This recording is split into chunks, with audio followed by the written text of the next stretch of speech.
తిరుపతి మెట్లెక్కేటప్పుడు ఈ తప్పు చేయకండి. రోజు వేలాది మంది భక్తులు వెంకటేశ్వర స్వామిని దర్శించుకోవడానికి మెట్ల మార్గాన వెళ్తూ ఉంటారు. కానీ చాలా మందికి తెలియని విషయం ఏంటంటే ప్రతి మెట్టు మీద ఇరువైపులా 2 వైష్ణవ దూతలు ఉంటారు. వాళ్ళు ప్రతి భక్తుణ్ణి గమనిస్తూ ఉంటారు. అసలు వాళ్ళు మెట్లపైన ఎందుకు ఉంటారంటే పూర్వం ఈ వైష్ణవ దూతలు కూడా మనుషుల్లాగా వెంకటేశ్వర స్వామిని దర్శించుకోవడానికి పోటీ పడేవారు. అయితే ఆ దూతలతో మనుషులు పోటీ పడలేక చాలా మంది వెంకటేశ్వర స్వామిని దర్శించుకోలేకపోయేవారు. అది చూసిన వెంకటేశ్వర స్వామి తన వైష్ణవ దూతలకి ఒక షరతు పెట్టాడు. ఎవరైతే భక్తులు నా నామాన్ని నిష్కల్మషంగా మనస్ఫూర్తిగా స్మరించడం వింటారో ఆ వైష్ణవ దూత మాత్రమే నన్ను దర్శించుకోవాలి అని షరతు విధించాడు.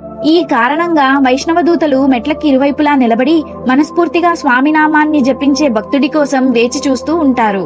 ఏ భక్తుడైతే మనస్ఫూర్తిగా నామాన్ని జపిస్తూ కొండెక్కుతాడో అతని చుట్టూ వందలాది మంది వైష్ణవ దూతలు వచ్చి ఆ భక్తుణ్ణి జాగ్రత్తగా కాపాడుతూ స్వామివారి దర్శనమయ్యే వరకు తనతోనే ఉండి ఆ భక్తుణ్ణి ఎటువంటి ఆటంకం రాకుండా చూసుకుని అతను కొండ దిగాక అంతా మంచే జరగాలని దీవించి పంపుతారు. Download ShareChat.